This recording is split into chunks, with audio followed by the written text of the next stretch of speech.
this thing. I don't either.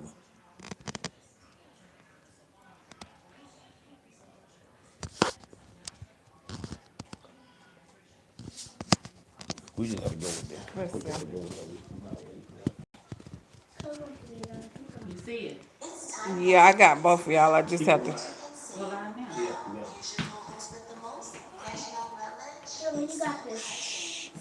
Hello, everybody. This is your boy Sam Hutchins from the Interact with Randy and Sam podcast. Joining me today will be my cousin Lucilia, aka Weedy Barnes, and we are broadcasting live from a porta potty in front of a Walmart parking lot. Just kidding. But yeah, this is hopefully this will be one of our best, and I anticipate this being one of our better podcasts. And like I said, I don't think it's a stress that it will be our best that we've had in a long time. And in honor of Breast Cancer Awareness Week, month, I'm sorry, so to speak, in honor of Breast Cancer Awareness Month, we are sharing a story here that I think is going to be very inspirational. And you can say that I'm a little bit biased because this is my cousin, but she's probably one of the best people I know, even having borrowed that before this, but what she went through and what she did and how she went about it. It's a story that I thought needed to be told. And again, we thank you so much for being part of this podcast. I appreciate you having me. Once again, I'm Cecilia Gerton, and I'm related to Sam Hutchins. And I appreciate him thinking enough of me to be able to give my story because there's so many that have a story just as well as I do. But everybody's journey is their own journey, and I don't mind sharing my journey. Thus this far, I'm still on my journey, but I've came a long way during the process. And that you have, and that's one of the things that, again, and I think, because a lot of people say that what they would do if they was going through something like this, it's easy to say, well, if I was going through it, but when you actually go through it, and then when you come through it, the courage and the transparency that it takes to share your story, I cannot imagine, but again, it speaks to the character that you are, because one thing about, tragedy and things of that nature, they will indeed let you know what kind of person that you are. Do we, question right now? No, I got a question. But anyway, I guess we could start this thing out by asking you how. We can start with your diagnosis, what that was like the day you got it. Okay, first I want to start with prior to the diagnosis. I'm one of these persons that always up to date on my preventive maintenance. So I've always went for a mammogram every year, but this particular year since COVID, I was probably 4 months behind because the date it was booked up. Therefore, when I did go to my mammogram on January, it was January the 16th. I went for my mammogram 6 o'clock in the morning. I always scheduled them before work because I felt like I needed to be at work on time. So that was one of those things. You're workaholic, just like sometimes we live out, but you're workaholic. You just do not want to miss work. Right, so it's one of those things. I went at 6 a.m. in the morning, got my mammogram. I knew, I'm okay because I always go get my mammogram. Yeah. But that following Monday, they called me and told me that they saw abnormal, which, I felt like it's probably dense tissue because I had that once before. Prior to this mammogram. But she called me in, they did a 3D mammogram and an ultrasound. So they detected that I had a spot on my breast and one on my, up under my arm, which is my lymph node. But during the process, they just looked to see was it valid. So then they set me up for a biopsy. I went for the biopsy with my brother and my husband support right there with me. And they couldn't find exactly where the tumor was because it was kind of scattered. So therefore they couldn't give me the biopsy, I had to go for a special biopsy, which is more in depth. So they sent me to another biopsy, which was 30 days later, which was a no-no. But at the time, I didn't know. But I went to the biopsy in Gainesville. They did the test, but they didn't test my lymph nodes at the time. So 3 days later, I got a call at work, and my doctor said, which he's my gynecologist. Yeah. Most of the time when you, like me, most of the time when you go for a pap smear every year, your gynecologist automatically send a work order over for you to get a mammogram. That's off the rip. You know, you don't have to go set up one. You got to have an order. Most mammogram places make you have an order for it. So I went in for the mammogram. The doctor called me. I was at work when he called me. So I just knew when he talked to me that it was good, because he didn't ask me where was I, or was I at home, did I have someone with me. He just said, Lucilia, your test came back and you have carcinoma. Yeah, carcinoma. Carcinoma, and I was like, huh? Then he said, you have breast cancer. He was really like bold with it. And I said, excuse me, did you just say? He said, you have breast cancer.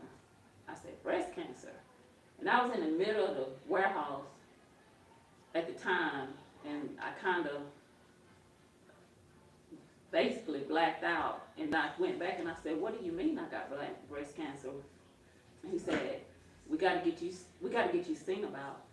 And I said, what stage is it? He said, well, I don't know what stage it is until another part of the test comes back. He said, but grading it from 1 to 3, breast cancer's got a grade as well as a stage. He said, grading it from 1 to 3, you at stage 3. You at grade 3. And I said, what? So therefore, I got really nervous, and he said, we got to get this thing taken care of. So I see on your chart that you had your colonoscopy done by a doctor at Bradson Hospital. He said, I'll just set you up with him, and if I call you by the end of the day, you make sure you call us, because we got to hurry up and get this thing taken care of. So I'm freaking out. He's saying all this stuff to me that, all at one time. So then I called my husband, and I said, he said I got cancer. And my husband started to cry and weep, and I said, hold up. You can't do this, don't do this. You gotta be strong for me. We both panicking, and I started to go and get into a depression. So then I'm still at work. I didn't leave work because that's just not who I am. I went in and I called the vice president out, which, he was always been very supportive of me, anything that I do. So I called him out to the floor away from everybody, and I told him, what was going on.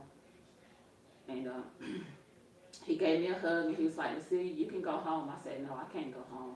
I'm about to go back in here and I'm gonna go to work.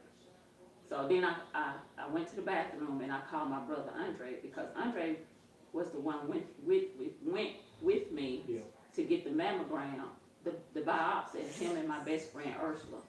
So I called him, and he just got quiet, because the cancer word, prior to me getting diagnosed, my mom just 6 months prior, my mom just had passed with lung cancer. And so it was kind of hard for him to digest it. Take your time. So then I went. I said I wasn't gonna do it. You wanna go over there and sit with him? Do what you do. Do what you do, because again, the courage and the transparency that you're showing him, is nothing short of what's going on. Then when I called my best friend Ursula, and she just said, it's okay, Lucia.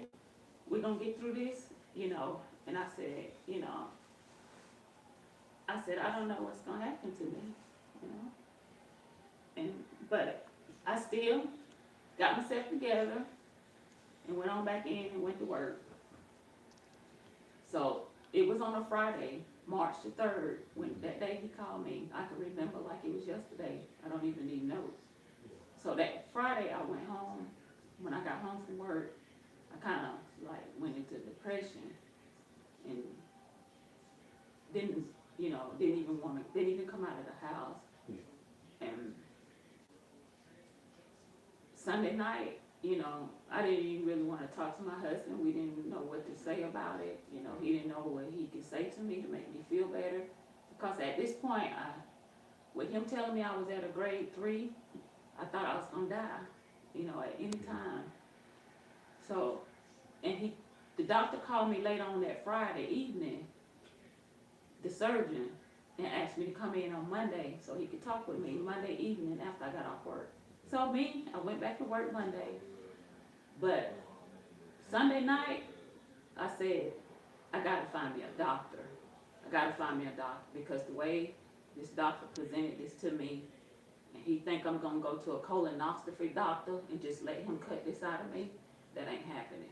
So I woke up, got to work. I went in to work at 5 o'clock and got on my computer and Googled. I Googled best breast cancer doctor in Atlanta. So I found one. It was Atlanta Breast Care. And I read the reviews. Hey Tim, thanks for watching.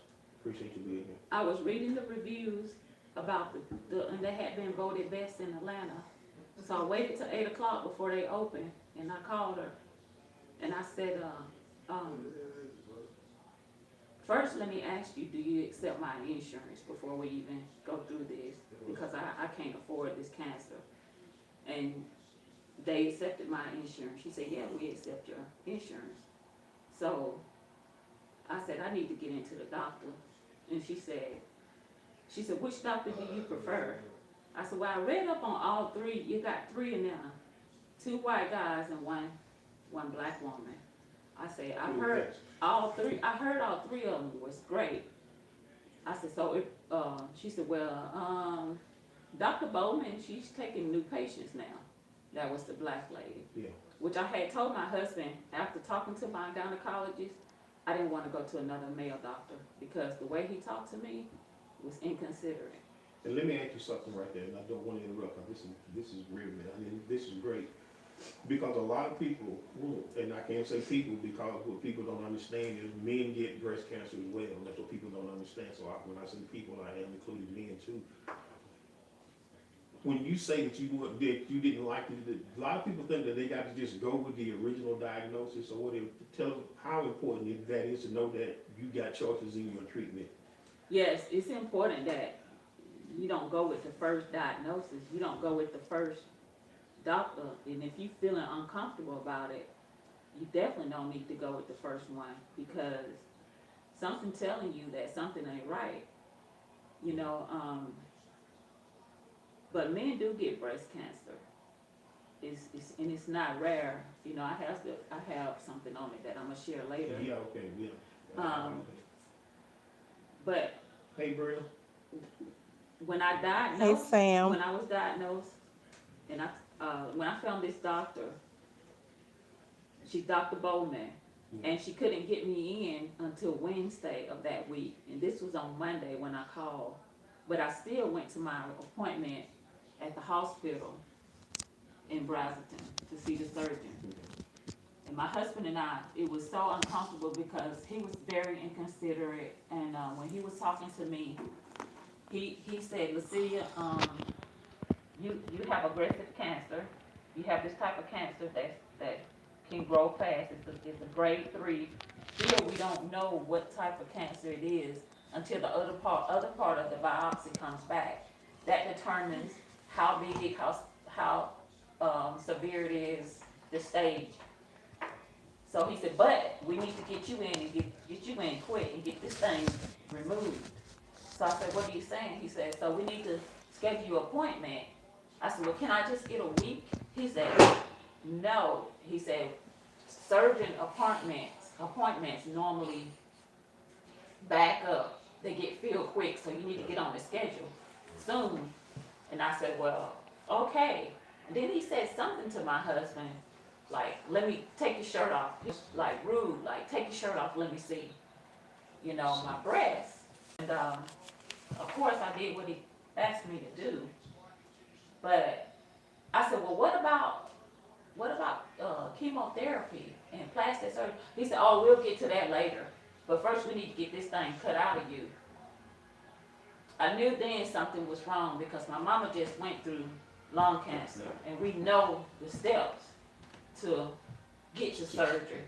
And that wasn't to cut it right out. Hey, Nita, thanks for watching. So once I got to see Dr. Bowman, I left the doctor's office. I went to see Dr. Bowman, and I started feeling better. After that conversation with her, she brought my husband in, and we went back into this room, a lounging room. It wasn't it wasn't like I was on the table or anything. We went to the lounging room, and she said to me, this is what it is, Lacelia. She was straightforward. She said, I've looked over your images. You do have, you know, this cancer. She said, but I want you to know this ain't gonna be quick. This ain't gonna be a quick treatment, and there's other tests we need to run before we get started with this. She said, she gave me and my husband a whole lot of pamphlets, and she said, I noticed that they had a spot on your lymph node. They found a spot on your lymph node. She said, did they not biopsy you? I said, no, they never gave me a biopsy. And she said, well, you're gonna have a biopsy. You wanna do it now in the office, or you wanna come back? But at some point, you have to get this done. And I said, no, let's do it now. So she did the biopsy. She called me back in about 2 days and told me I had cancer in my lymph node. So again, I was so scared because it had started spreading. And mind you, this aggressive cancer just popped up between my mammograms within a year. And I kept asking her, I said, well, could they have missed something on my images from a couple of years? She said, no, listen, you have the type of cancer that just pops up. It's triple negative. That's after my results came back. She told me it was triple negative. Now, triple negative, what does that mean? To break it down for somebody who may not know what that means, what does triple negative mean? Triple negative is a aggressive form. There's many types of breast cancer. Yeah. But triple negative is an aggressive form of cancer, a fast-growing cancer, and it's high percentage of black women develop triple negative breast cancer. Do they say why? Is it so prevalent in? They still can't say why, but I did have the aggressive form, which a lot of women die from. Yeah. Triple negative breast cancer is particularly aggressive, and it is difficult to treat. But based on results now, they have so much treatment to help with women with triple negative breast cancer. You have to have extensive treatment, which I had extensive treatment. It also has to be aggressive too, I imagine. It was aggressive treatment. So, yeah, I had aggressive treatment. Every one treatment and the type of chemo that they have is for you. So your chemo. So there's no cookie cutter mentality. No, to it's it. not. Because that worked for you, that doesn't mean it'll work for somebody else. Right. Again, I think one of the strengths of yours was that you asked a bunch of questions. Oh, I And asked a lot of questions. you took control of your what's called. You didn't just dog walk. Okay, come, we go this way. This wasn't taking you. No. You took it. And how important is that for people who are getting diagnosed with breast cancer? Because again, like I said, when you and I had the conversation with off camera, and you were telling me that you going to that second opinion probably saved your life. Yes, that's one thing. I mean, when we go to the doctor and we hear that we have cancer, we want to get rid of it real quick, but it don't work that way. You can't get rid of cancer that fast. You got to be treated for it, and you got to, first of all, in order to get through, you got to accept it. You know, I cried and I cried and say, why this happened to me? You know, I ain't got my mama here, and she just died with this. Why this happened to me? So in order for me to accept it, I had to say, okay, God, use me. If you want to use me to tell people about this disease, which it's been around, it's just even me wasn't knowledgeable about breast cancer. I had a cousin that died with it, but I didn't know what her struggles were. Yeah. I didn't know nothing about this disease because I felt like I was okay because I always go to the doctor. Yeah. I still get pap smear. Yeah. I'm 54 years old and I still go get a pap smear. Well, see, My doctor tell me I don't have to, but I say yes I do, because if I develop ovarian cancer, I want to be able to catch it. Yeah. You know, so it's my choice. And it's a good thing that you were so health conscious too, Yeah. because a lot of people don't do anything unless they absolutely have to. That's our mentality. But again, for you to take control of your treatment and not just go along, I think that speaks volumes. And I don't want to ruin your rhythm, because I love what you're saying. I think we're helping a lot of people. Right. Talk to me about how important, because I know you mentioned Ursula and your husband, how you're having that support system, that unwavering support system. How important is that? Because, and I want to say this, I always thought of Warren as a man's man. So as soon as I met him, you know, and a lot of people they think they got great relationships, and then they go through something. You know, you say from death do you part, you know, through better and for worse. And then when they come to that, then you really test to see what they have. And my hat's off to Warren. He's standing on there. I would love for him to come on and talk a little bit too. If not now, some other time. But we you get a home run with your husband right there. Like I said, you guys did very inspiring. So again, didn't mean to cut you off and go here. Well, my husband, he can tell you all about the treatments from day one. He have never missed an appointment with it.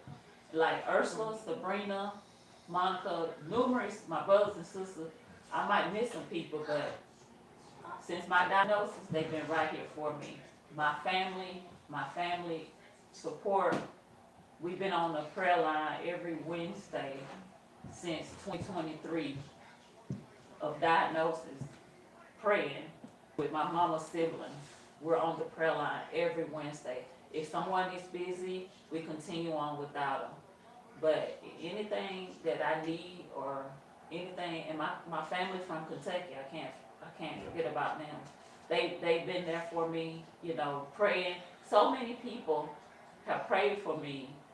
I mean, I'm really surprised at some of the love that's been shown towards me, that I didn't even know that people really care. You know, you don't know people care for you. Well, yeah, and like I said, there's going to be some people reading what you're going through and what you're sharing. You're going to uplift and inspire so many people you're never going to meet. You're never going to meet. And you don't want to bring this about, you know, but it's sort of like when Xavier got autism.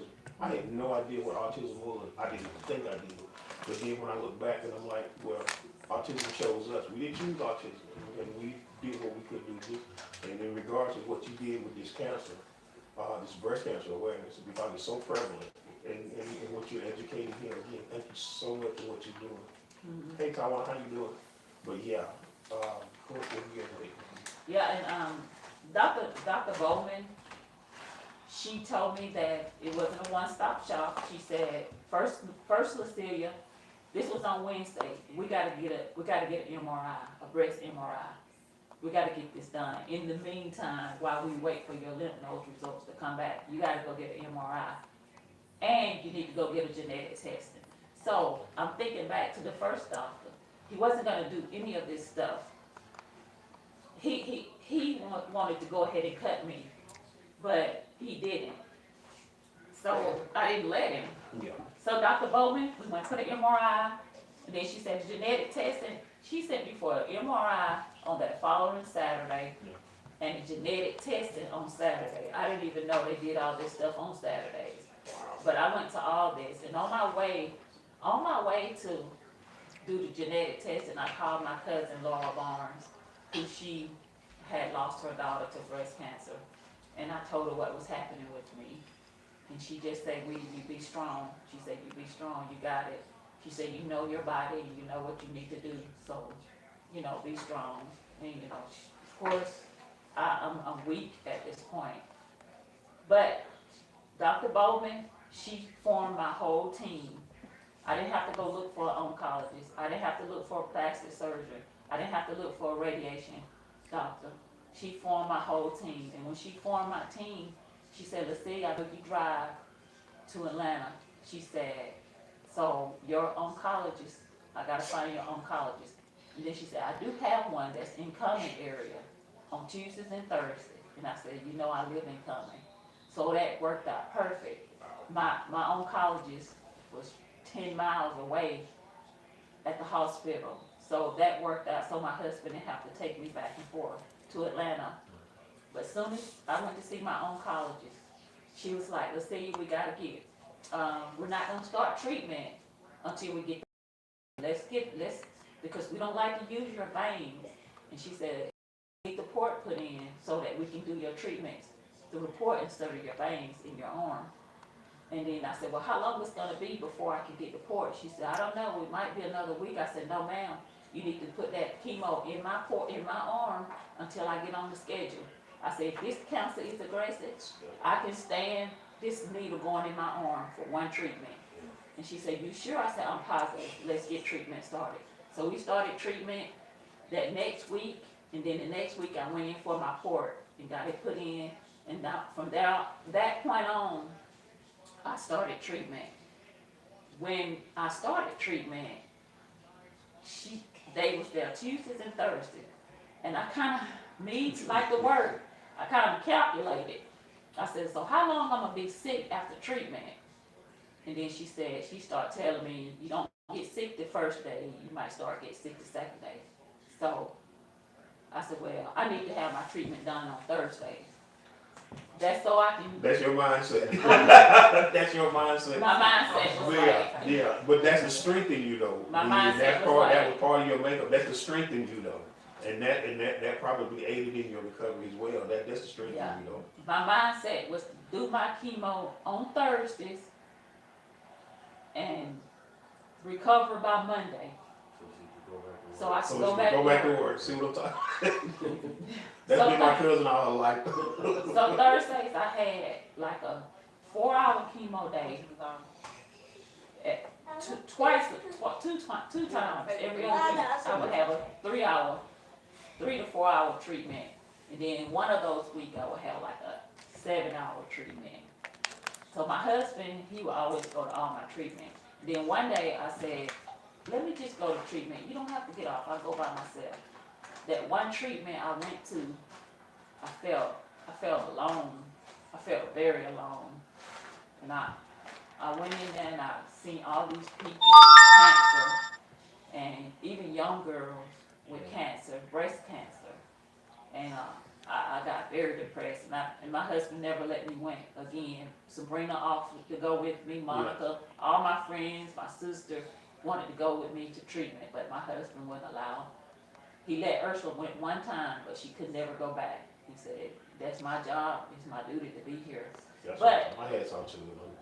But when I had my first 2 treatments, my hair was still, I was like, okay, my hair is not gonna come out. But she said, no, Lucia, probably the 3rd treatment. So I still had my hair in braids. Yeah. And you know, women, we love our hair. Oh, you know, our hair, some people say. Our nails, our skin. And I was on my way home from work, and I started twirling my hair. You know, like how you twirl your hair when you're thinking. Yeah. It started to come out.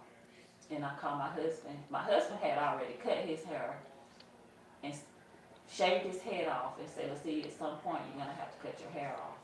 And so he went ahead and done it. Then I said, I guess it's time to cut my hair.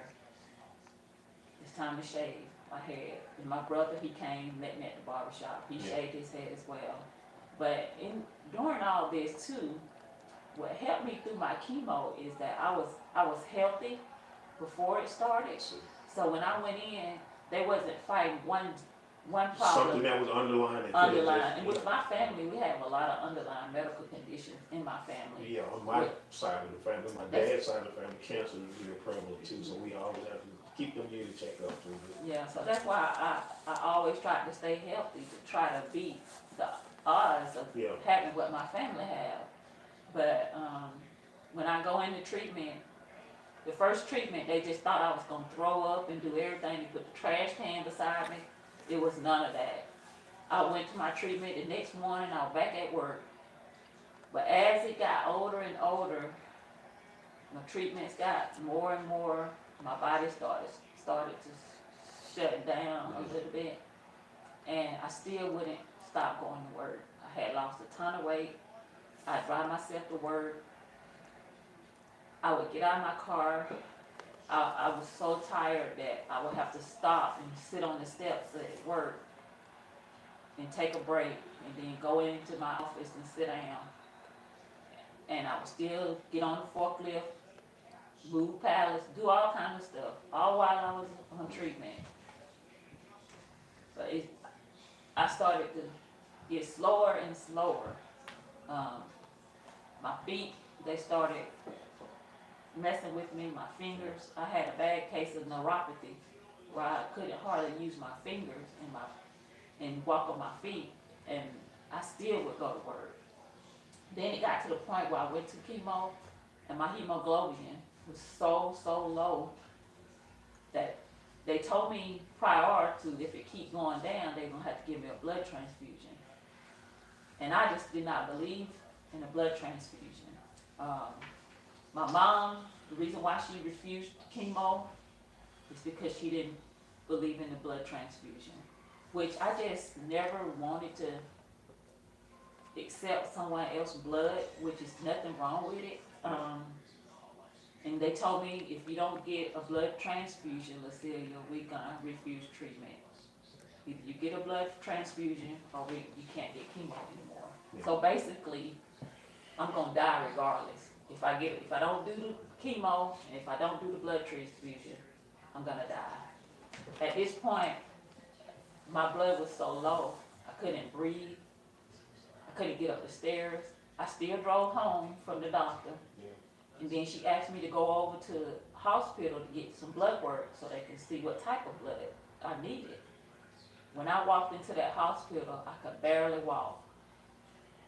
The lady said, "Ma'am, can we get you a wheelchair?" I said, no, I can walk. She said, "You sure?" I said, no. I wouldn't let them put me in a wheelchair. I said, no, I can walk. And bad decisions on my part. And then my family came down from Kentucky. Yeah. That was the same weekend. And my sister-in-law, Penny, she said, "Cecilia, you gotta get the blood. Get the blood. Because if you don't, you're gonna die."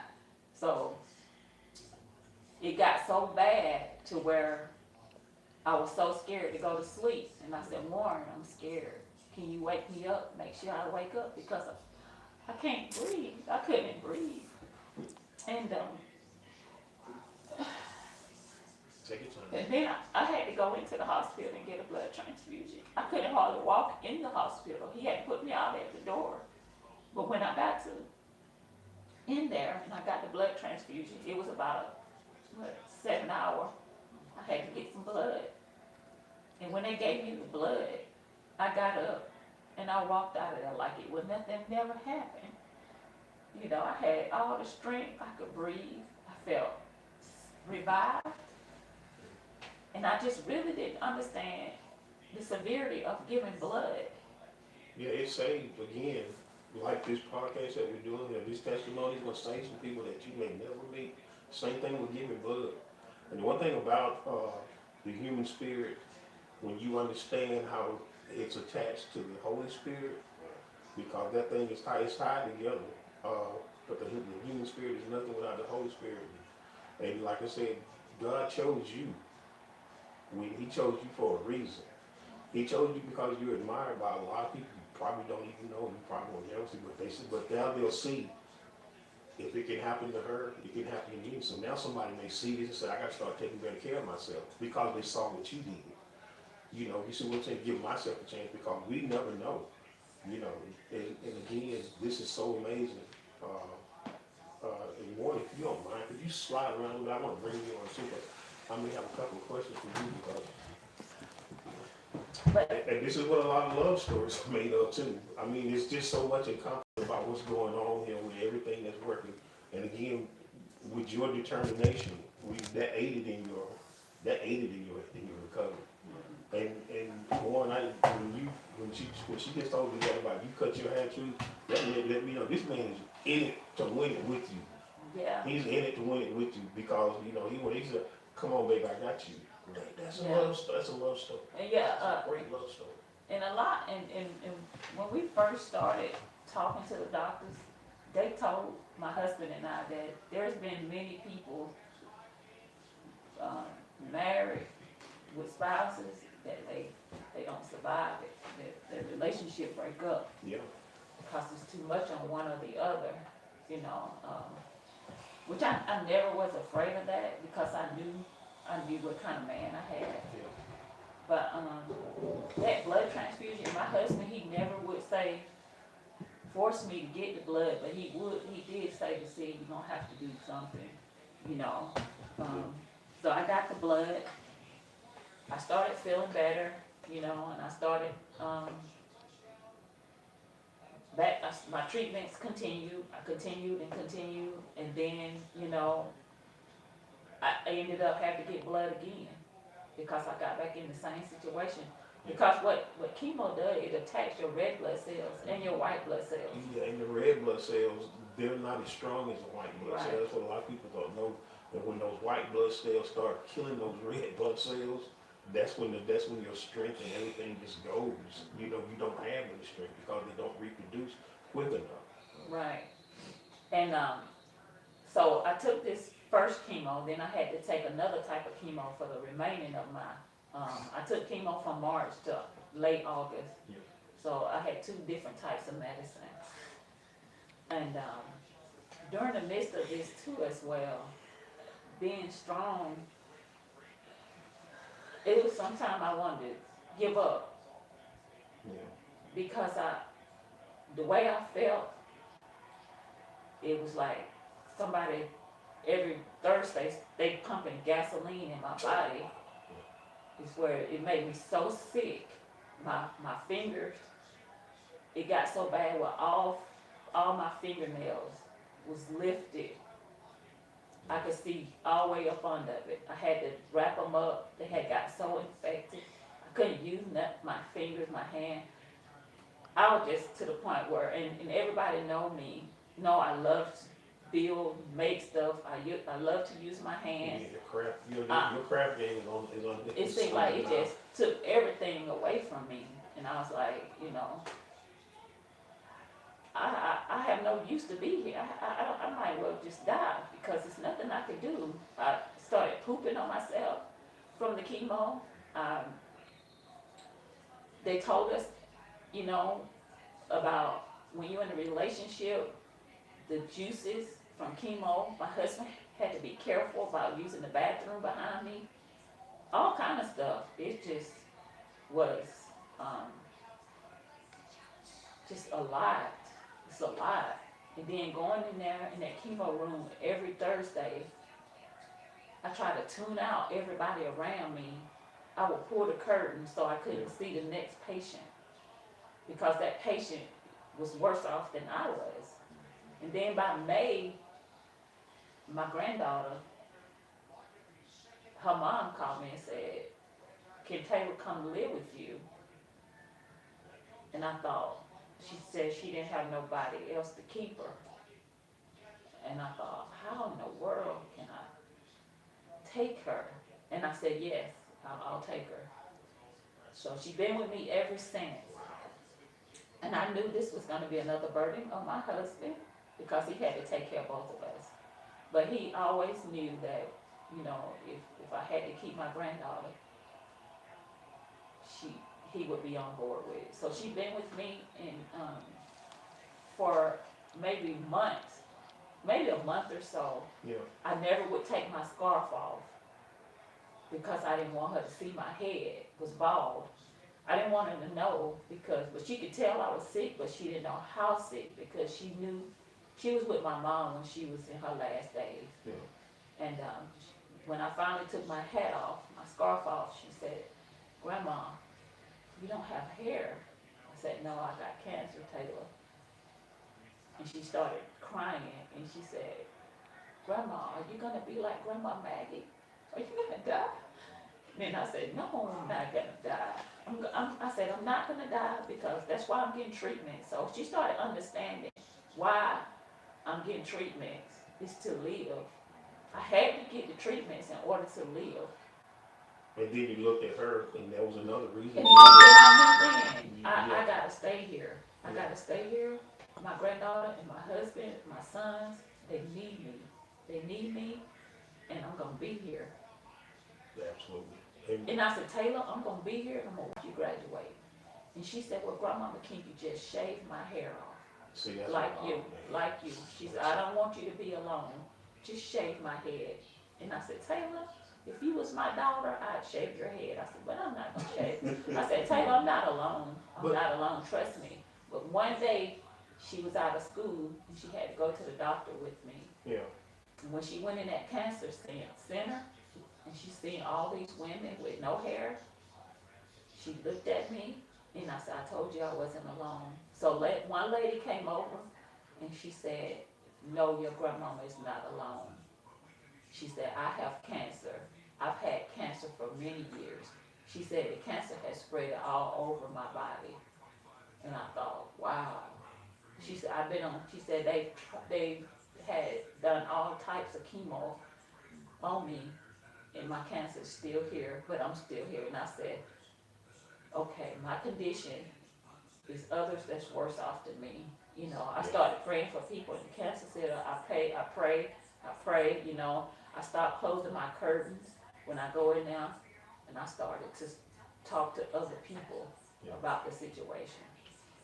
So this was part of it. And then when August came, but let me go back to the insurance part before I forget.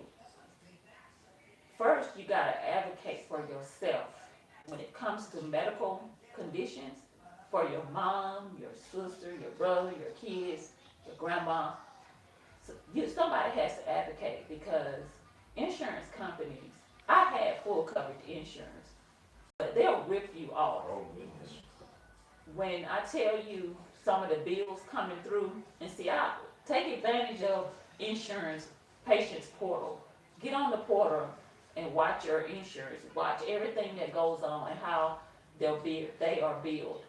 Because you will find that the hospital will send you a bill, and the insurance company have already paid them. So they double billing people. So it had me not watching my stuff, I would think I got $10,000 bill when I know I don't have one, when my insurance should have covered it. Yeah. So that's one of the things that breast cancer and cancer alone is very, very expensive. No one can pay for cancer care.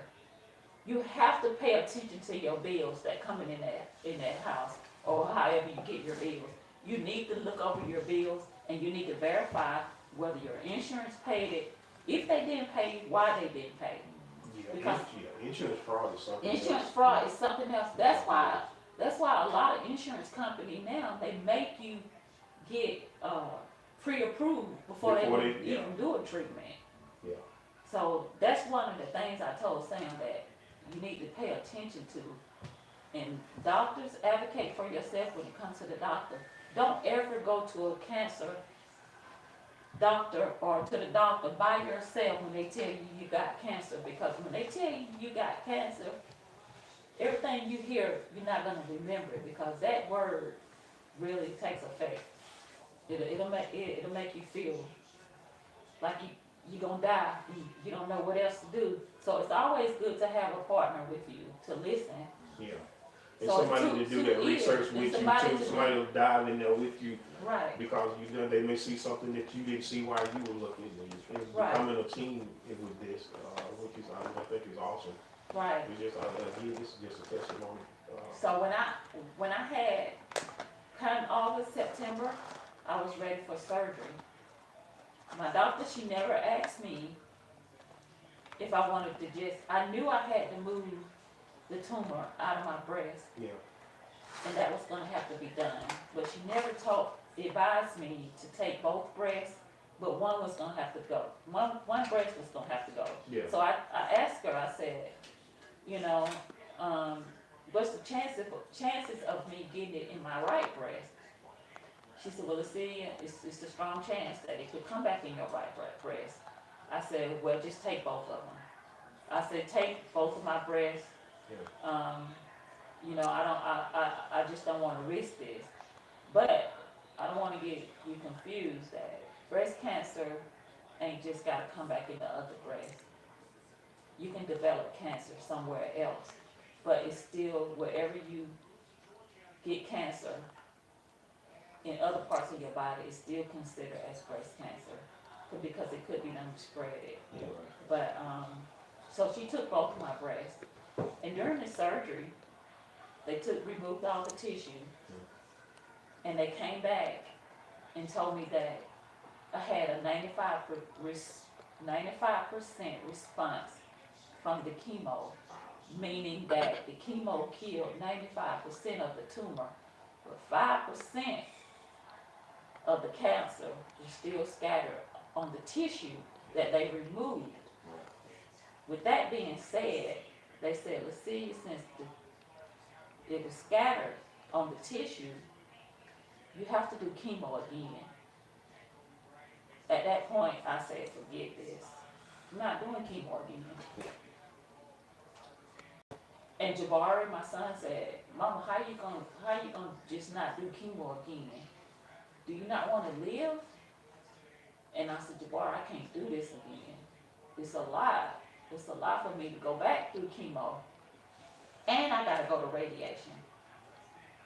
And she said, Lucia, this chemo won't be as harsh as the other chemo. She said, but in order to survive, to be, just to be on the safe side, we need to give you chemo because we don't know what was on that tissue. We don't know if some of it escaped and went in your bloodstream or went somewhere else. So we have to give you chemo to make sure that it didn't get in your bloodstream. So still, that was hard for me to accept, I'm still working. I still work. I've been working through the whole thing. The way I dealt with this was to go to work every day. That became your therapy, so It was my therapy. So she told me that I could. I said, well, I need to do chemo. After I decided to do chemo, I said, well, let me do chemo now. I need to get started on chemo. If you say I need to get it, let's just do it. And she said, no, we can't do chemo until you finish radiation. So that was another thing. I started radiation. Towards the end of radiation, I had 30 radiation. I had to go every single day to get radiation for 5 weeks straight. wow. 35 days. Yep, I had to go. And the radiation burnt me so bad. Well, I had 3rd-degree burn on my breast, under my arm. It was another painful thing that I had to go through. But I continued to work. And my company closed down and they laid me off. And my brothers and sisters was like, they was glad I got laid off because if I wouldn't get laid off, I would never take a break. Yeah, they know that. So I Lord said, knew that too. I accepted. So I accepted, being laid off. I said, well, okay, it give me time to rest. I need to rest. So then I finished radiation and I started chemo. I took an oral chemo and they told me it wouldn't be strong, but it was strong. So it had an effect on not as much as my hair. It thinned my hair out. Yeah. So my hair is kind of gonna stunt the growth. Yeah. But my skin discoloration, fatigue, and a whole lot of that came along with the chemo meds. Not to mention mental fatigue that probably. And mentally, I've been on a mental roller coaster for almost 2 years now. But by the grace of God, I still have my sanity. And my family, we still pray every Wednesday. I got my friends, my cousin Brand here. Absolutely. They stay by my side, and my sons, they here with me. Shout out to family. Shout out to family. But Granny's always one of them you can count on. I just want everybody to know that my doctor, she said, "Lucy, you did everything right. If you wouldn't get mammograms, you probably would have died because of the type of cancer that I had, Yeah. the type of cancer that I had, and that I didn't feel no pain in my breast. I didn't even feel a lump that I had a lump. I never felt a lump. And she said if I wouldn't been on coming every year, then I would have probably died. But that's why I say, I told my sister, I tell all my friends, go get a mammogram. If you don't have insurance, they got Obamacare. Yeah. Just try to do something Yeah, that's what I'm to saying. go get seen about because And I think, like you said, that pap smear, because some people, when they become a certain age, that they don't need them anymore, but you kept doing it. And again, I think that probably helped you in this journey as well. There's all the money in the world. People like, I wish I had more money, I wish I had this. But you can't put a price on health. On good health, you cannot put a price on that. The one I wanted to ask you, so, when she told you about the diagnosis, what was your initial reaction to it? What was you think? I mean, I know you reached deep down to pull something up and say, I signed up for all of this. Because a lot of people the other way, I didn't sign up for this. But so again, my hats off to you. And a man's man is what I always called you. But yeah, could you speak to how the support that you gave, or where did the strength of that come from? Well, glory to God, we're both still here. Absolutely. When she called me and told me I was at work in a production meeting, I got up, answered the phone. Take time, man.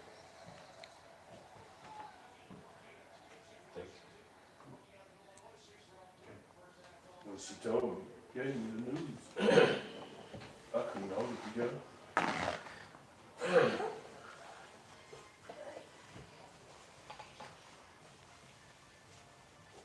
She told me I had to be strong for her.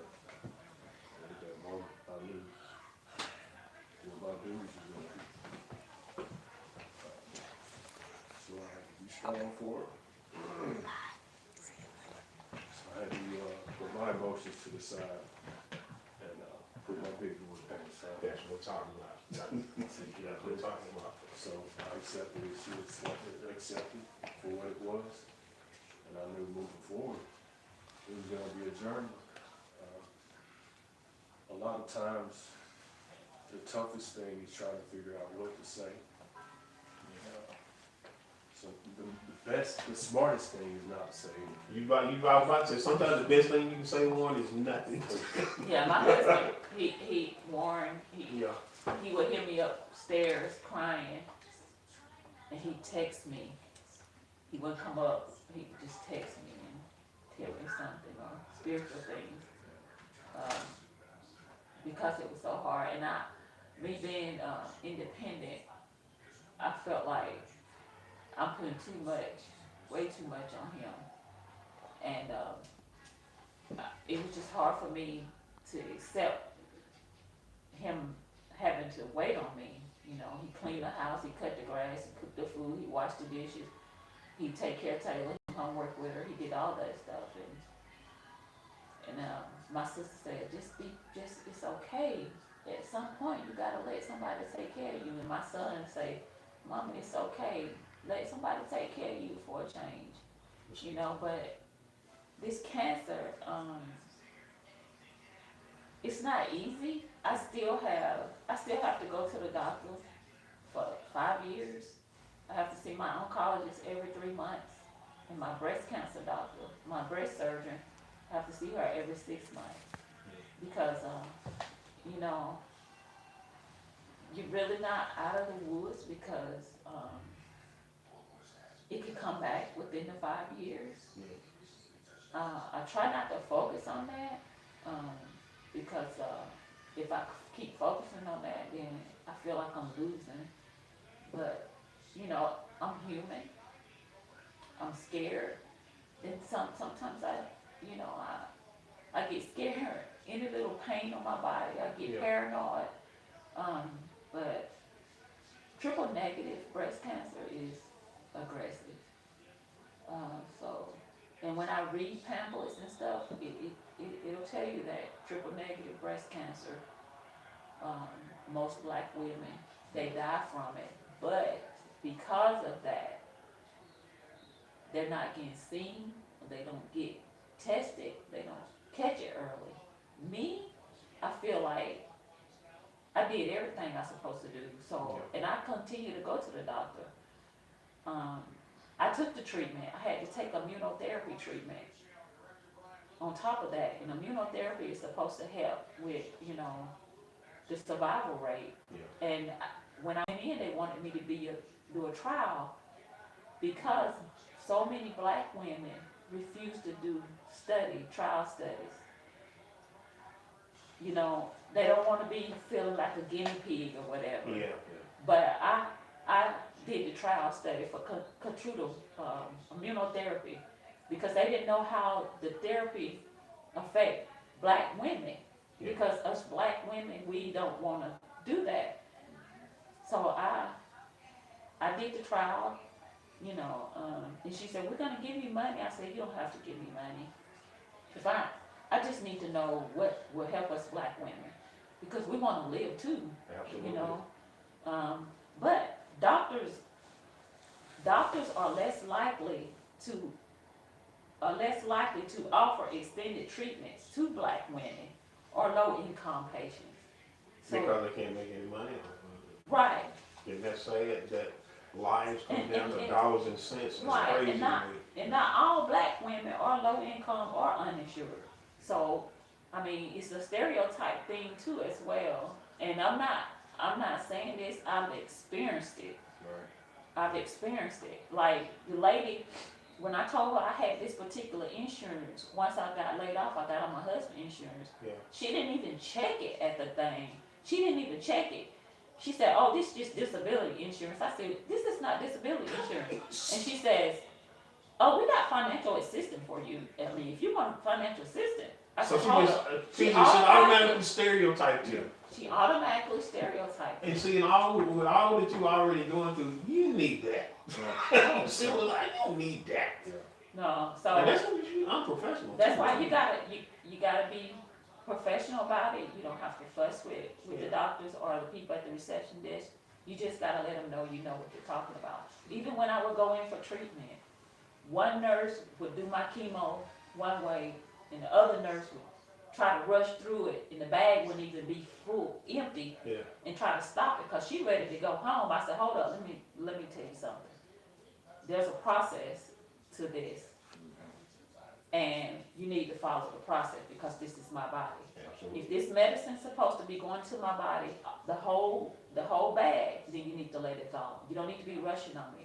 So those are the type of things that you gotta pay attention to when you're in there. You're only shortchanging yourself. If you're not getting all the medicine that you need to go in your body, then what good is it? So you gotta pay attention when you go in there, what they're doing, because there's some nurses that really don't care. They're to get that money and go home, and that is the God having truth. My husband and myself have seen this. Yeah. Even from me going to the bathroom while I'm on treatment, one doctor will unhook me, and one doctor say I wasn't supposed to be unhooked. I'm supposed to go in with the IV in my arm. No, the IV in my chest. Yeah. Push the whole thing. Hey, Sarah. So, my thing is, pay attention to what they doing to you in that doctor's office. Because one, he's not giving you what you're supposed to have. And just being mindful, Sam, I just think being mindful of your insurance, what your insurance cover, and how the doctor treats you, and asking questions, because there's a lot. If you gotta have someone with you, because these words and terminology that they're using, you'll forget. And that's so important. And it's one thing about, getting back to what you were saying about nurses just halfway doing their job. My wife is an LPN, and she's one of them. She will go above and beyond. Shout out to you, my wife. She's an excellent nurse. I mean, she cares about people. I mean, I don't care what somebody calls. She works in the hospice. People. And if somebody calls, you know, she could have been out there. She had this drug home about 9, 10 o'clock after leaving at 7 o'clock that morning. Right. But if somebody called her like on the way home, and she had driven over an hour to go back to another patient because somebody didn't do what they were supposed to, or they needed her to do something else. And that's how I know she's the kind of person that she, because she cares about people. And those are nurses that are few far in between. And you have to, the fact that you have to hold one accountable, that's kind of sad when you think about it. But it speaks to what you're saying, because when you educate your people, because a lot of people just like that. Right.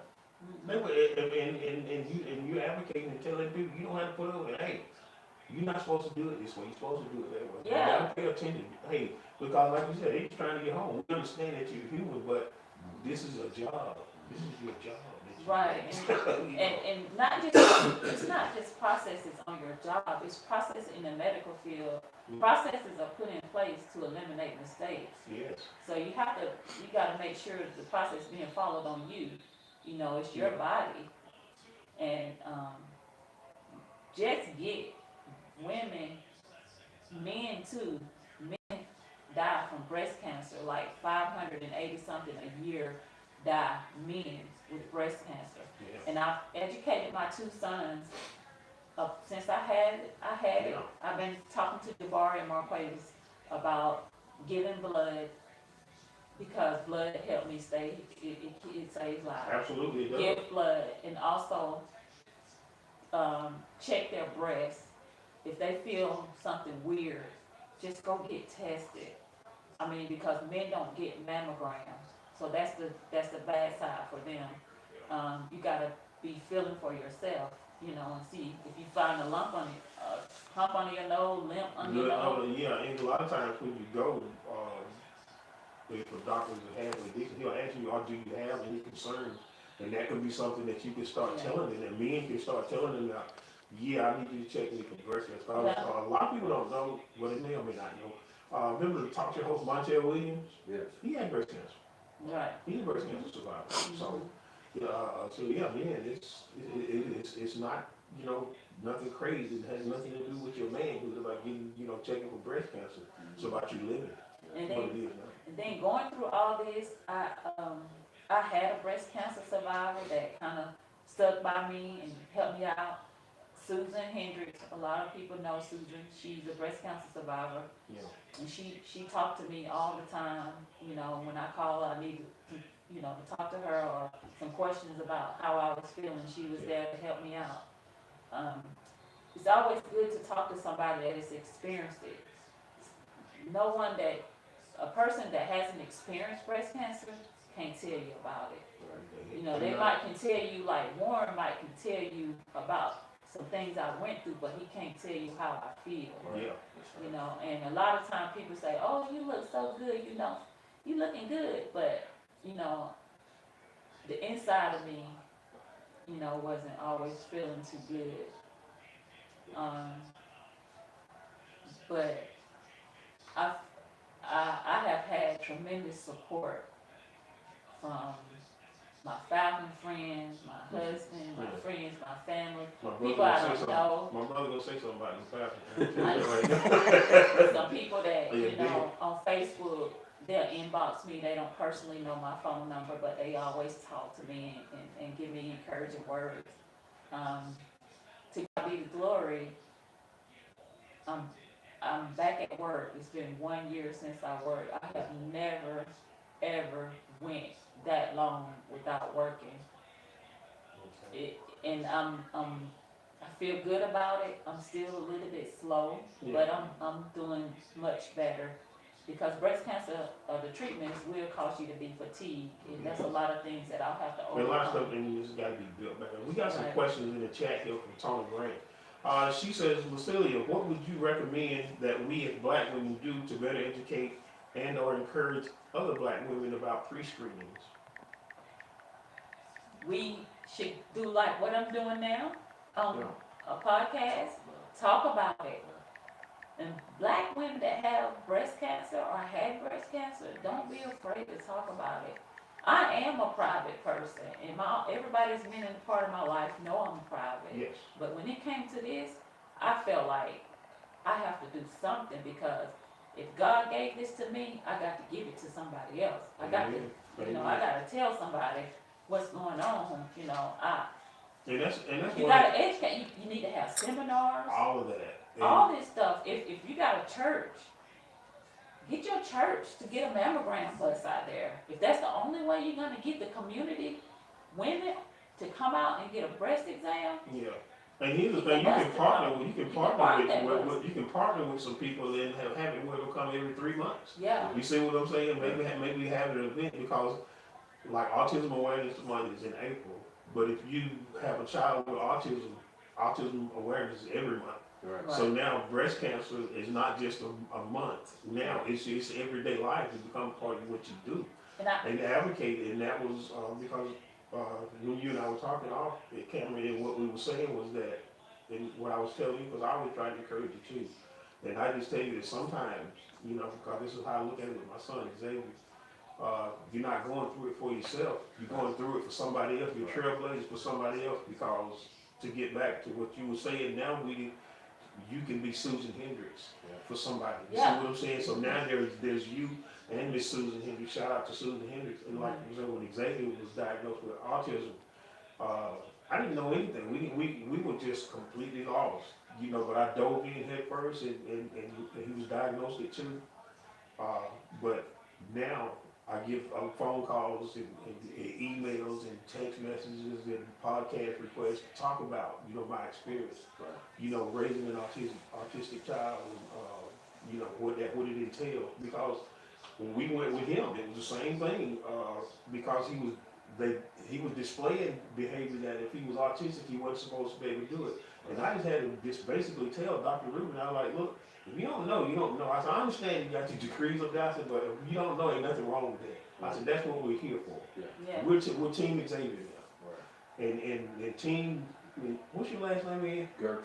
Gertrude. I don't know why I can't remember. I want to call you Bertrand. So, but Team Bertrand, you guys are winners. And it's like I was telling you, my cousin is an author, and she hasn't chimed in yet, but we're doing a contest. She's a published author, and we did. And like I said, I don't know how you feel about this, but like I said, think about it. But I'm gonna put you guys in touch. There's a book that needs to come out of this. You see what I'm saying? It's a lot to the It's story. that's what I'm saying. Because we can only touch over here on the podcast 2-3 hours. It doesn't even begin to tell the story. I'm kind of touching on it, just here and there. She could be a ghostwriter for you. I'm trying to put this thing together for you. Yeah. And Warren, your perspective should be in that book as well, because you did everything right as well. Yeah. And then you did and there's no hope. Brother, you did everything right. And it was so valuable, being who you were in this journey with her. And I think she would tell you the same thing. And when I was really hesitant about asking you to do this with, because I know, like you said, I grew up, you're a private person, you always have been, but you've always been a person that I admired. And like I said, you've always been a family type person, and I just thought that this could help so many people, so that's why I do the Xavier's Journey podcast, because somebody's getting that diagnosis every day about my child got autism, and they're frightened. And they don't know what to do, and you just say, he'll grow out of it, or she'll do it later. Next thing you know, they're 9 years old and they're putting drugs in them and all this other stuff, But your story here is like it's nothing short of amazing. And just continue on. Yeah, and just also women, they start testing if you have a family history of it. Find out in your family. You can start getting mammogram as early as 35. I started at 45 on the dot. Getting mammogram when I was able to get mammogram. So just start getting mammograms when and always just do the self-feel yourself, go to the doctor. It's not an easy pill to swallow, but it's something that you gotta accept in order to fix it. You gotta accept it. Yeah. Yeah. I cannot thank you enough for what you do. Just remember, You've been too, that transparent. black women, we gotta be more active, Yeah, proactive about our bodies and our health. And I feel like if I wasn't that one that exercised a lot like I used to, yeah. this could have been a little bit worse than what it is now. Absolutely, like I said, because you were such a health conscious person. And now I'm trying to change my diet because Yeah, to this day I cannot figure out why. I mean, they don't know why. They say when they list these things that could have caused me to develop breast cancer. Yeah. I'm none of the above. and see, and You that's know, the thing. so, and Yeah, I don't have nobody. Yeah, Sequina was my cousin, but when I list all the relatives, when they consider as a relative yeah, having the breast cancer, that means your first cousin or your mom, sister, dad, uncle, grandmama, yeah. not your second, third, fourth cousins. See, and that's the thing, even in my family, like I said, my dad's side of the family is real prevalent. My granddad and about 3 of his kids died from cancer. So prevalent on our side, so, getting checkups, yearly physicals is what the men do, but I think, going forward, even with just knowing what you just told me, there's some stuff I gotta change too, because it is so prevalent. On my, like I said, on my dad's side of the family, like I said, my 3 aunts, 2 of my uncles, and my granddad, just 5 kids, five of the kids died from cancer, so. And he was 79 when he passed. And And now, it- and ladies, also, don't be afraid to have your breasts removed, both breasts removed. I had a coworker too, she's a 2-time breast survivor. She said the first time she just had one breast removed, and a few years later came in her other breast. And she said she just wished she would have just had both. She had to go through the whole thing again. That was one of the reasons why I chose to have a bilateral mastectomy. It's because of that. And trying to preserve the nipples. I mean, we on air or whatever. But And we transparent. when you get diagnosed with that and she telling you what you need to do, trying to preserve the nipples serve no purpose. What they do is, cancer can be even worse when you have the nipples. Something about the nipple, so it's good to just get them taken off. I don't want to tell anybody what to do because it's their body, but when getting diagnosed with breast cancer, your breast is not that important anymore. It's not more important than life. It's not more important than life. One thing about this have brought me closer to God. I've learned somewhat of patience. I'm still not where I need to be when it comes to patience. None of But us when are, it comes, trust me. but when it comes to healing, I'm patient with that. But I've gotten closer to God, and my close friends have gotten closer. It even have brought one of my old friends back into my life. See, You know, it served a great purpose. yeah. And that was one, and that's what I said about my son.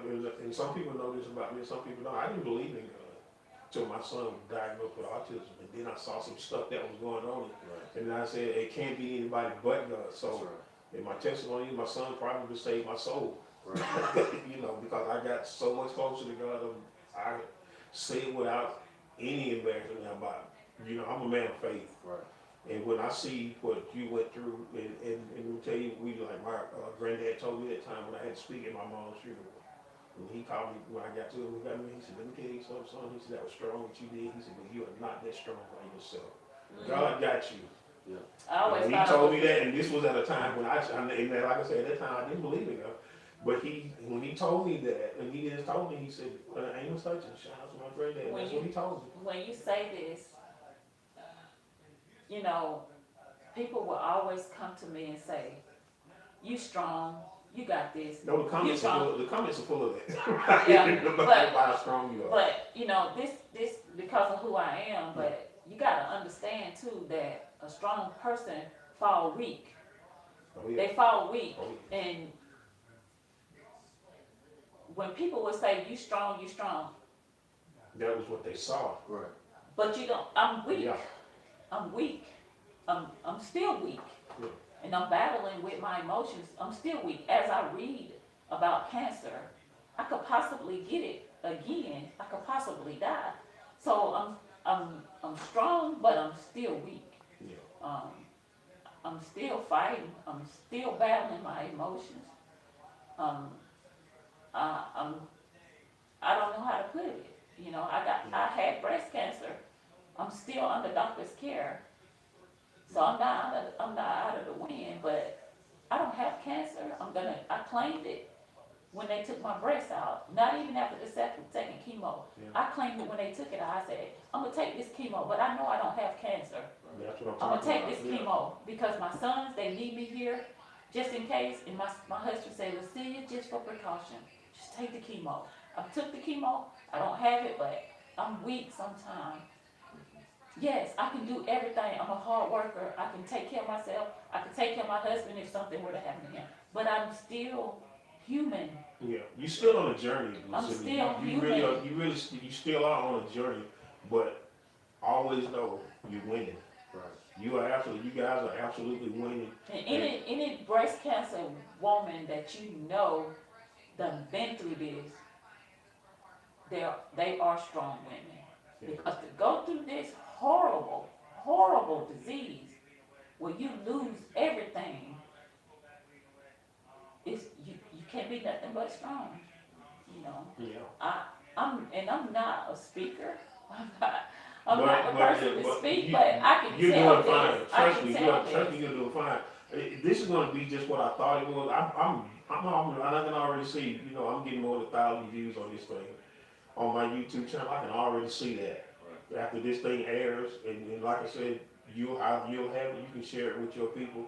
And like I said, I'm gonna hook you up with my cousin. And if I get one person, I feel like if I can get one person to go get seen about, Yeah. or get a mammogram, or take this for what it's worth, I feel like I've done something. You and you My- have.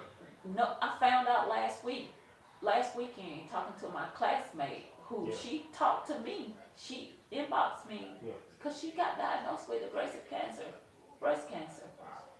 We went to school together, elementary school, Holstenbeck.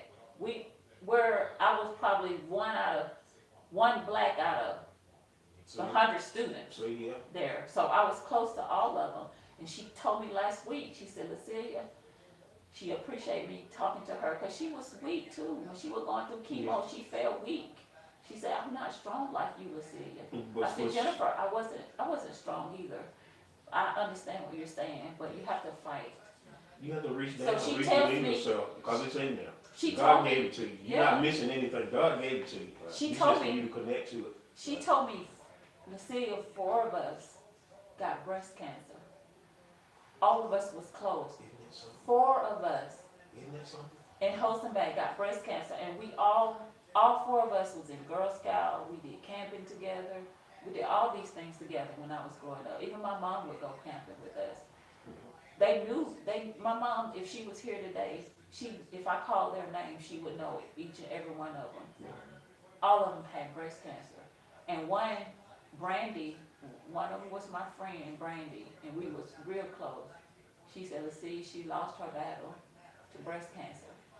So I got thrown off again last weekend, but if it wasn't for Facebook, I would have been lost contacts with those are my friends. My elementary school Yeah. friends, those are my friends. Yeah. And, Them the one you played in the dirt with. Them you And just, played in the dirt with. just them by you played. Jennifer, just by her contacting me and asking me about what surgery was gonna be like, should she do this or should she do that? See, I felt good. well, see, I felt to good. be able to tell her that, To like be I able said, to you're tell Susan her. Hendricks now. And I Now told we her, got more. and she said, let's see, I'm scared about surgery. I said, Jennifer, surgery is nothing compared to chemo. If you got through chemo, surgery is a breeze. You may feel different, but surgery is nothing like chemo. Chemo is like the devil. I heard people describe And they call it as that, the devil. well, the last treatment I got, the medication was called the Red Devil. Ooh, And it nearly took me off my feet. what a name. Yeah, You know, and it was red. The medicine was red. So it's an experience. Okay, and a lot of people see that I didn't ring the bell. I rung the bell the first time, yeah. and when I finished radiation, they asked me to ring the bell. I wouldn't ring it. Why? I said, I can't ring this bell again. I was scared to ring the bell. And then when I finished my second chemo, they said, well, see, you want to ring the bell? I said, no. I rung the bell one time, I ain't ringing it again. Because I felt like I was let down when I rung the bell. And then they tell me I got to do chemo again. I still, you know, so You didn't want to build yourself up, let yourself back down. I didn't. That's understandable. And they said, did you ring the bell? I said, no, I can't ring it again. My God got me. There you go. The bell ain't got me. Yeah. It's not That about bell it. is, It ain't about the that bell. bell, it ain't about the bell. Right now, my mental state, and God got me. I'm not ringing the bell again. I'm gonna do these treatments, and thank God for my life. I have a purpose here in You life. do. I have a You purpose, absolutely do. and my granddaughter is my special granddaughter, and I have to fight for her. My husband would be okay if something happened to me. He missed me, but my granddaughter needs me. No, just to say, trust me, one needs My you. kids are fine. My kids, what I'm saying, Yeah, you know I what I understand mean? what you're But saying. my granddaughter needs me, you know, and, God wouldn't have placed her in my home in the midst of this. Well, see, that's what I'm saying, and that's how you can, well, see, that's why you can look at it. All of this was God's plan. None of this is a surprise to God. You see what I'm saying? That's right. Because God knew that you were feeling down and that you were wavering toward him, and He sent that little angel in there to you You know, to one of take the, care of. it's just to hone in on what we're doing every day. Actually, my wife is doing today. You to understand. When we were going through this, she kept asking why me. So I finally found it within myself to say, why not you? And that's so- what we have to so do. There's a bigger picture. God's going to use you, you know, to advocate to other people. And here she is today. She's been an advocate from day one. She just didn't understand the magnitude that it was having on the population of the world. Yes. So this here today is just a testimony to understand the fact that if she had been quiet, if she hadn't said anything, if she had just went into that depression mode and not talked to anybody, there's a lot of people out there that she was able to reach early in her diagnosis Yeah. that probably helped them out a tremendous amount. So, you know, shouts out to my wife for having the courage to do this. Yeah. And like I said, you can see the purpose, and you can see the plan. Like I said, when He sent that little angel to you, and then you looked at her and said, "I got to say it," that gave you some more strength. That gave you, because you already had purpose, and now you had more purpose. Because God gives us what we need when we need it. And you were probably at that point where you I just don't know. But then when you saw her, your hope got renewed, your strength got renewed, your determination got renewed again. And because I couldn't be more proud of you. And like I said, there's no way we can cover everything that needs to be covered in this podcast. Now this time, that's why I say a book It's a in lot. this journey. It's a And like I lot. said, My life has been my cousin is, a lot. I'm gonna, all three of us gonna get together, we're gonna talk about it. There's a book that needs to be written. Because, you see, it's a story of triumph. It just absolutely is. It's just absolutely amazing, you know. And I couldn't, and when you agreed to do it, I was so grateful and so thankful that you would do it, because I knew that this was and is gonna help so many people. Like I said, some you may never even meet. Right. Because like I said, I got over 9,000 subscribers. I don't know what 9,000 people, but I know they're subscribing to my channel. But they're gonna see this, and then they're gonna see somebody. Because they always say it's 6 degrees of separation. That's right. 6 degrees of separation. You see what I'm saying? Somebody that knows somebody that knows somebody that knows somebody. It's gonna help them. You see what I'm saying? It's all gonna be channeled back to you. yeah. And Well, you know, I appreciate you. I thank you so much. It takes a lot out of me. But I was see, so nervous. I didn't know what to you do. did great. But I just want young girls, to take care of themselves because it's happening more in the 30-year-old. See, yeah. It used to be 50 and over. And a but lot it's- of people it's will try to 30. claim it to our diet, the food that we're eating now, you know, because so much steroids and GMOs and all this other good stuff I that's in just there. don't know. And you know, it's a diet, but like you said, stuff is happening earlier now. I mean, because I didn't think 50 was old, but then a lot of my classmates who were not even 50 years old, they had heart attacks and strokes. And anybody, And you see what I'm you saying? know, I was like, wow. and then if anybody ever want to talk to me, you know, I'm always, you can inbox me. I don't mind sharing. Like Well, my doctor, You already been requested to do a part 2, so. Dr. Bowman, Dr. Bowman is phenomenal. She's in Atlanta. She's Atlanta breast care doctor. Yeah. She is a phenomenal doctor. I mean, I don't know what I would have done if I didn't chose her. God led me straight to this lady, and she's so good. Very talented. Every one of my doctors have been a female. Yeah. One black, one Asian, one white, one Laos or something. And You you say know, it was, they are different from different and backgrounds. you said with Dr. who? Dr. Bowman. Dr. Bowman, shout out to Dr. Bowman. Okay. I forget my son do it all the time, but anyway, shout out to Dr. Bowman, taking care of our cousin and making this story what it is and being part of that. Like I always ask, and you and I talked about this too, when people look at this podcast, what do you want them to walk away saying? That I want them to walk away saying that anything is possible. I can conquer all through God, and that I want you to know, I want you to walk away knowing that your body is a temple. You got to take care of your body, just like your mind is a temple. You got to take care of your body. Your mind will leave you if you don't take care of your body. Because I thought I was losing my mind. And that there's so much resources out there. There's help. If you don't have insurance and you get diagnosed with this horrible disease, ask the people there. Don't be ashamed. Ask them there for help, assistance. I was in there in the cancer center watching people get turned away because they didn't have insurance and they needed care. I We're watched only them. in this world now, And then, like some like- third world country.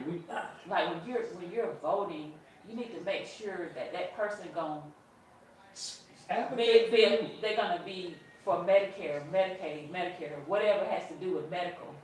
Because my chemo, when my insurance kind of changed in the midst of getting another one, my chemo medicine was $2,000 because at that present time I didn't have insurance. Who in the world? And this was just a 21-day supply. Who in the world can afford $2,000 chemo medicine every 21 days? You can't afford that. Yeah. So just when you walk away from here, know that it can happen to anybody. It happened to me. Don't think you invincible because you're not. And if you do develop breast cancer, just accept it and ask God to see you through it. Because I'm gonna be here. I'm gonna be here to help more people. I'm gonna be here to do more, and one day I'm gonna have the strength to go walk in Atlanta at some of these breast cancer. Yeah, Right now, I can't. We I don't have already the got strength that, but we claiming it because we're gonna organize a walk for you next year, right, Sabrina?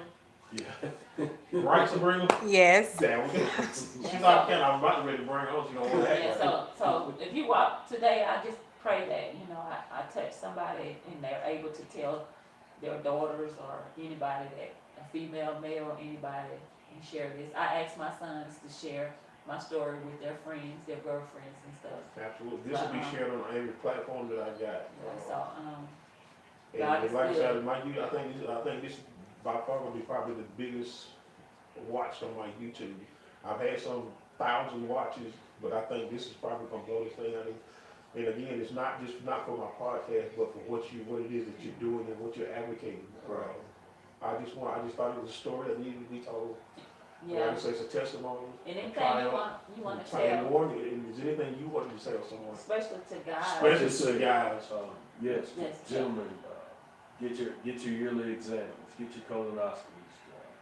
It doesn't matter, it doesn't take your manhood, it makes you a stronger man, because you understand that that's one thing you don't have to worry about. Get that behind you, make sure you get it done annually, or however often the doctor recommends it.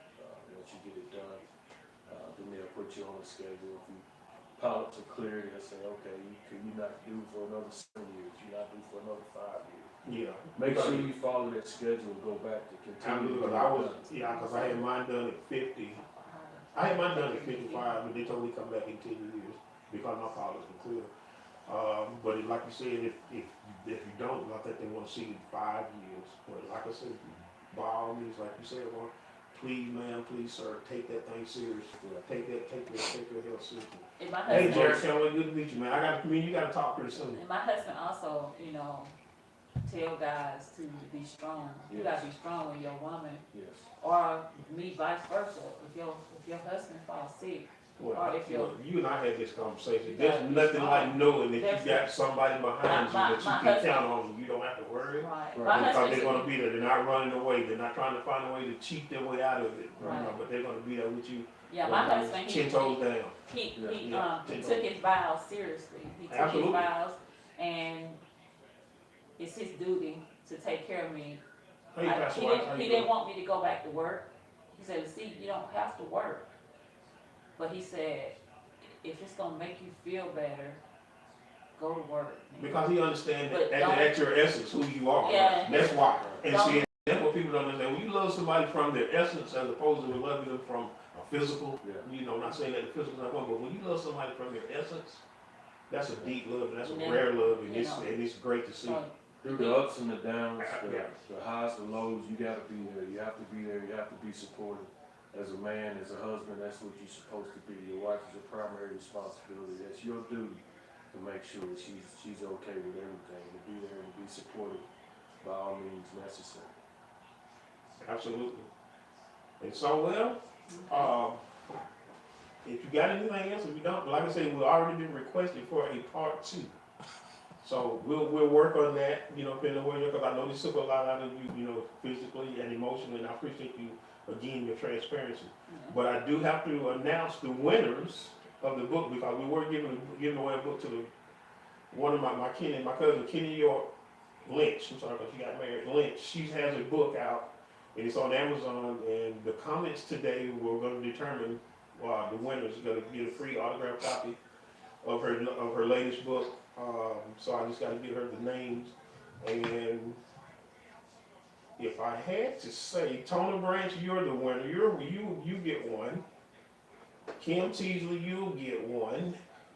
And anybody else? Anybody else? Let me see, anybody else? Nobody else? Nobody else commented? Nobody else commented. So, Lucilia, I'm going to get you one, because that'll be a great segue. So, let's get her the right. This book is going to be amazing. And like we always say at the end, we show again, thank you so much, Lucilia. Right. So much, Warren. You guys, like I said, and if it's a part 2, you guys will be notified. But at the end, like we like to say, at the end of every broadcast, from the Interact with Reggie Sam podcast, Reggie, I don't know where you are. I know you're in Alabama. You left me hanging again. But anyway, we won't talk about it. But anyway, like we always say at the end, it's a wrap. Right. Thank you. There we go. That was it. Thank you so much. How you feel? I feel okay. You did great. Thumbs up. And but that emotion is what people need, because they'll know it's real. Sabrina, how did I do? You did good. You didn't get teary-eyed over there? Yes. It's rough, man. Yep. Talk about it. The heat, yeah, cause you know. You been there and blown away. Yeah. Let me tell you, I already told you, your test is gonna be your testimony. Absolutely. Sure. How many people you got on there from how you know who viewed? They were in your chat right there. That's why I said if you had your phone calls, you could have saw it was in your chat. And you live, you can see your chat. Yeah, they was all in your comments. When you, and then when you wasn't responding, they jumped over to mine because I could see who it was, and then it would be over on mine.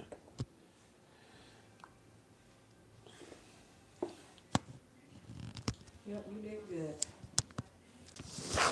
Did I turn it off first? You did not. Oh, God. Not turn it off.